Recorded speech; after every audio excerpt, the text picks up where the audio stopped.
آپ نے یاجوج اور ماجوج کے بارے میں تو سنا ہی ہوگا، لیکن آج جو تفصیلات ہم آپ کو بتائیں گے شاید ہی آپ نے کبھی سنی ہوں۔ اللہ تعالیٰ نے ان کا ذکر سورۃ الکہف اور سورۃ الانبیاء میں بھی فرمایا ہے۔ دنیا میں کل 4 بادشاہ ایسے گزرے ہیں جنہوں نے اپنے وقت میں پوری دنیا پر حکومت کی ہے، جن میں سے 2 مسلمان تھے اور 2 کافر۔ کافروں میں نمرود اور بخت نصر، جبکہ مسلمانوں میں پہلے حضرت سلیمان علیہ السلام اور دوسرے حضرت ذوالقرنین علیہ السلام تھے۔ حضرت ذوالقرنین کا نام سکندر ہے اور یہ حضرت سام بن نوح علیہ السلام کی اولاد میں سے تھے۔ قرآن مجید کی سورۃ الکہف میں حضرت ذوالقرنین علیہ السلام کے 3 سفروں کا ذکر ہے۔ حضرت ذوالقرنین علیہ السلام کے پہلے سفر کی کہانی کچھ اس طرح ہے کہ حضرت سام بن نوح علیہ السلام کی اولاد میں سے اگر کوئی بھی شخص آب حیات کا پانی پی لے گا تو اسے موت نہیں آئے گی۔ تو حضرت ذوالقرنین علیہ السلام اس آب حیات کے چشمے کی تلاش میں مغرب کی طرف سفر شروع کرتے ہیں، اور آپ کے ساتھ حضرت خضر علیہ السلام بھی ہیں۔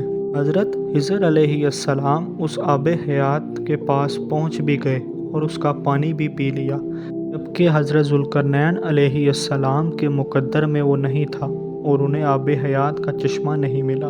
حضرت ذوالقرنین علیہ السلام مغرب کی طرف سفر کرتے کرتے مغرب کے آخری کونے تک جا پہنچے۔ وہاں انہیں ایک عجیب قوم ملی جو جانوروں کی کھال پہنے ہوئے تھے۔ اب باری ہے حضرت ذوالقرنین علیہ السلام کے دوسرے سفر کی۔ یہ سفر آپ نے مشرق کی جانب کیا۔ آپ چلتے چلتے وہاں تک پہنچ گئے جہاں سے سورج طلوع ہوتا ہے۔ وہاں ان کو ایک ایسی قوم ملی جن کے پاس کوئی مکانات یا گھر نہیں تھے۔ جب سورج طلوع ہو جاتا تو وہ غاروں میں جا کر چھپ جاتے، اور جب سورج غروب ہو جاتا تب وہ اپنے گھروں سے نکلتے تاکہ روزی روٹی کے لیے کچھ بندوبست کیا جائے۔ حضرت ذوالقرنین علیہ السلام نے ان لوگوں کو بھی دین حق کی دعوت دی۔ کچھ لوگ تو ایمان لے آئے مگر کچھ اڑے رہے اور آپ علیہ السلام سے جنگ بھی کی، مگر حضرت ذوالقرنین علیہ السلام نے ان کو بھی قابو کر لیا۔ اب ان کا تیسرا سفر شمال کی طرف تھا۔ آپ چلتے چلتے 2 پہاڑوں کے درمیان جا پہنچے۔ وہاں پر بھی اللہ تعالیٰ کی عجیب و غریب مخلوق تھی۔ ان کی زبان نہایت ہی مشکل تھی۔ ان لوگوں کے ساتھ اشاروں میں بہت مشکل سے بات کی جاتی تھی۔ ان لوگوں نے حضرت ذوالقرنین علیہ السلام کو یاجوج اور ماجوج کے ظلم و ستم کی شکایت کی اور آپ علیہ السلام سے مدد کی درخواست کی۔ یاجوج اور ماجوج کون تھے؟ یہ ایک فسادی گروہ ہے اور ان کی تعداد بہت ہی زیادہ ہے۔ اس کا اندازہ اس حدیث مبارک سے لگایا جا سکتا ہے کہ حضرت عبداللہ ابن عمر رضی اللہ تعالیٰ عنہ نے بتایا، جنوں کے 10 حصے ہیں ان میں سے 9 حصے یاجوج اور ماجوج ہیں، باقی 1 حصہ انسان ہیں۔ اب ذرا غور کریں کہ اس وقت اس دنیا میں 8 بلین انسان ہیں۔ اس حساب سے 80 ارب یاجوج اور ماجوج ہو سکتے ہیں، اور ان کی تعداد بڑھ رہی ہے، اور جس وقت یاجوج اور ماجوج آئیں گے اس وقت نہ جانے انسانوں کی تعداد کتنی ہوگی۔ ان میں مرد بھی ہوتے ہیں اور عورتیں بھی، اور ان کے 3 گروہ ہیں، ایک تعوین، دوسرا تاریز اور تیسرا منسک۔ ان میں سے جو بھی مرتا ہے 1000 سے زائد اولاد چھوڑ کر مرتا ہے۔ یہ لوگ بہت ہی خونخوار، وحشی اور جنگلی ہیں۔ جب بہار کے موسم میں یہ مخلوق اپنے گھروں سے نکلتی ہے تو کھیتی اور سبزی سارا کچھ کھا جاتے ہیں اور خشک چیزوں کو لاد کر لے جاتے ہیں۔ جنگلی جانوروں یہاں تک کہ سانپ، بچھو، ہر طرح کا جانور کھا جاتے ہیں۔ لوگوں نے حضرت ذوالقرنین علیہ السلام سے کہا کہ آپ انہیں ان کے ظلم سے بچائیے، بدلے میں آپ جو چاہیں گے ہم آپ کو دیں گے۔ حضرت ذوالقرنین علیہ السلام نے فرمایا، میرے پاس اللہ کا دیا ہوا بہت کچھ ہے، مجھے کسی چیز کی ضرورت نہیں، مگر تم اپنی جسمانی محنت کے ذریعے میری مدد کرو۔ آپ علیہ السلام نے ان دونوں پہاڑوں کے درمیان ایک بہت ہی گہری بنیاد کھدوائی۔ وہ بنیاد اتنی گہری تھی کہ اس میں سے پانی نکل آیا۔ اس کے بعد آپ علیہ السلام نے اس میں پگھلائے ہوئے تانبے کے پتھر جمائے اور لوہے کے تخت اوپر نیچے لگائے اور اس میں لکڑی اور کوئلہ بھی پگھلا کر ڈال دیا۔ اس طرح آپ علیہ السلام نے ایک مضبوط ترین دیوار بنائی۔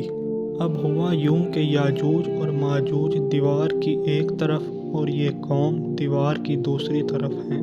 حدیث نبوی صلی اللہ علیہ وآلہ وسلم میں آتا ہے کہ یاجوج اور ماجوج روزانہ اس دیوار کو توڑ دیتے ہیں، مگر دن بھر محنت کرنے کے بعد جب اس دیوار کو توڑنے کے قریب پہنچ جاتے ہیں تو ان میں سے ایک کہتا ہے کہ باقی کل توڑیں گے، اور اللہ تعالیٰ کی شان کہ دوسرے دن وہ دیوار پہلے سے زیادہ مضبوط ہو جاتی ہے اور اپنی اصل شکل میں آ جاتی ہے۔ اگلے دن پھر وہ ایسا ہی کرتے ہیں، اور جب دیوار ٹوٹنے کے قریب آ جاتی ہے ان میں سے پھر کوئی کہتا ہے کہ باقی کل توڑیں گے۔ دوسرے دن پھر ایسا ہوتا ہے اور تیسرے دن بھی ایسا ہی ہوتا ہے، مگر ایک دن آئے گا جب قیامت سے پہلے اللہ تعالیٰ کے حکم سے انہی میں سے کوئی شخص یہ کہے گا کہ انشاءاللہ ہم باقی کی دیوار کل توڑیں گے۔ پھر جب وہ دوسرے دن آئیں گے تو انشاءاللہ کی برکت ظاہر ہوگی اور وہ دیوار کو توڑ دیں گے۔ نبی کریم صلی اللہ علیہ وآلہ وسلم کا مفہوم ہے قیامت قائم نہ ہوگی جب تک یاجوج اور ماجوج نہ آ جائیں۔ حضرت ابن عباس رضی اللہ تعالیٰ عنہ فرماتے ہیں کہ اللہ تعالیٰ نے 5 نہروں کو جنت سے جاری فرمایا ہے۔ یہ 5 نہریں ایک ہی چشمے سے جاری ہوئی ہیں۔ جب یاجوج اور ماجوج کے نکلنے کا وقت قریب آ جائے گا تو اللہ تعالیٰ حضرت جبریل علیہ السلام کو زمین پر بھیجیں گے اور وہ 6 چیزوں کو زمین سے اٹھا کر لے جائیں گے۔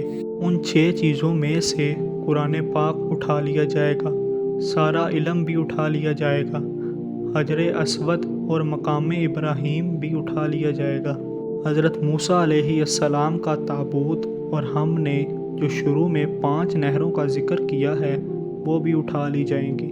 جب یہ 6 چیزیں زمین سے اٹھا لی جائیں گی تو دنیا بے برکت ہو جائے گی۔ اب ہو سکتا ہے کہ کسی کے ذہن میں یہ سوال آئے کہ یاجوج اور ماجوج دیکھنے میں کیسے ہیں، چہرہ کیسا ہوگا، آنکھیں اور بال کیسی ہوں گی؟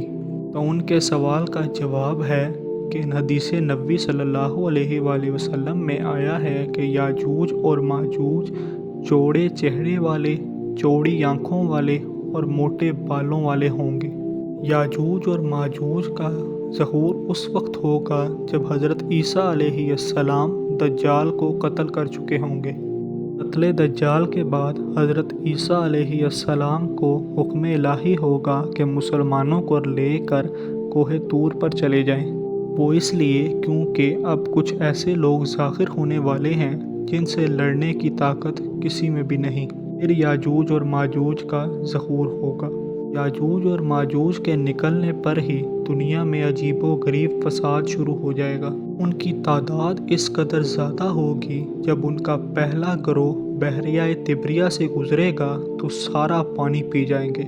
جب تک دوسرا گروہ آئے گا تب تک دنیا میں مکمل طور پر پانی ختم ہو جائے گا۔ یہ دنیا میں قتل و غارت اور فساد مچا کر فارغ ہو جائیں گے۔ تب یہ کہیں گے کہ زمین والوں کو تو قتل کر چکے، اب آسمان والوں کو قتل کرتے ہیں۔ اس کے بعد حضرت عیسیٰ علیہ السلام اپنے مسلمان ساتھیوں کے ساتھ مل کر دعا فرمائیں گے کہ یا اللہ ہمیں ان سے نجات عطا فرما۔ حضرت عیسیٰ علیہ السلام کی دعا کو قبول کرتے ہوئے اللہ تعالیٰ ان کی گردنوں میں ایک کیڑا پیدا کر دے گا اور وہ سب کے سب مر جائیں گے، اور ان کے مرنے کے بعد حضرت عیسیٰ علیہ السلام پہاڑ سے اتر آئیں گے اور دیکھیں گے کہ تمام زمین ان کی لاشوں سے بھری پڑی ہوئی ہے، اور زمین پر اتنی لاشیں ہوں گی کہ زمین پر پیر رکھنے کی جگہ تک نہ ہوگی۔ اب اتنے لوگوں کو کہاں اور کیسے دفنایا جائے؟ اللہ تعالیٰ کی شان دیکھیں کہ حضرت عیسیٰ علیہ السلام کی دعا کی برکت سے اللہ تعالیٰ کچھ ایسے پرندے بھیجیں گے جن کی گردن اونٹ کے برابر ہوگی، وہ تمام پرندے یاجوج اور ماجوج کی لاشوں کو اٹھا کر لے جائیں گے۔ یاد رہے یہ تو ان کو دنیا میں ملنے والی سزا ہے، آخرت میں بھی اللہ تعالیٰ انہیں جہنم کے دردناک عذاب میں ڈال دیں گے کہ ان کے کثیر گناہ ہیں۔ انہوں نے قتل و غارت، ظلم اور تشدد کو عام کیا ہوا تھا۔ دوسرا یہ کہ ایمان بھی نہیں لائے تھے، حالانکہ ہمارے پیارے نبی حضرت محمد صلی اللہ علیہ وآلہ وسلم انہیں ایمان کی دعوت دینے کے لیے تشریف لے گئے تھے۔ حضرت ابن عباس رضی اللہ تعالیٰ عنہ فرماتے ہیں کہ آپ صلی اللہ علیہ وآلہ وسلم نے فرمایا کہ معراج کی رات اللہ تعالیٰ نے مجھے یاجوج اور ماجوج کو دعوت حق دینے کے لیے ان کی طرف بھیجا۔ نبی پاک فرماتے ہیں کہ میں ان کے پاس گیا اور انہیں دین حق کی دعوت دی، اللہ تعالیٰ کی طرف بلایا، مگر انہوں نے میری دعوت کو جھٹلا کر انکار کر دیا۔ ان کے مرنے کے بعد زمین امن و سکون اور برکتوں سے بھر دی جائے گی۔ اللہ تعالیٰ کی نعمتیں اس قدر زیادہ ہوں گی کہ روایت میں آتا ہے کہ اس قدر بارش ہوگی کہ زمین برابر ہو جائے گی۔ زمین کو حکم ہوگا کہ اپنی برکتیں اگل دے، آسمان کو حکم ہوگا کہ اپنی برکتیں اڈیل دے۔ برکتوں کا یہ عالم ہوگا کہ ایک انار کو ایک گروہ کھا سکے گا، اور دودھ میں اس قدر برکت ہوگی کہ ایک بکری کا دودھ ایک جماعت کو کافی ہوگا، گویا ہر چیز میں برکت آ جائے گی۔ یاجوج اور ماجوج کے اس مکمل واقعے سے ہمیں یہ سبق حاصل ہوتا ہے کہ قتل و غارت اور ظلم کا نتیجہ ہمیشہ ہی ہلاکت ہوتا ہے۔ اللہ تعالیٰ ظالموں کو ایک دم ختم کرنے پر قادر ہے، مگر انہیں موقع عطا فرماتا ہے کہ وہ توبہ کر لیں اور راہ راست پر آ جائیں۔ اللہ تعالیٰ سے دعا ہے کہ اللہ تعالیٰ ہم سب کو قلب سلیم عطا فرمائے اور قرآن و حدیث پر چلنے کی توفیق عطا فرمائے۔ تو دوستو، امید کرتے ہیں کہ آپ کو ہمارا آج کا یہ یاجوج اور ماجوج کا واقعہ پسند آیا ہوگا۔ ایسے مزید واقعات اور کہانیوں کے لیے ہمارے چینل مسلم رائٹس کو سبسکرائب کر لیں۔ ملتے ہیں کسی نئی ویڈیو میں، تب تک کے لیے خدا حافظ۔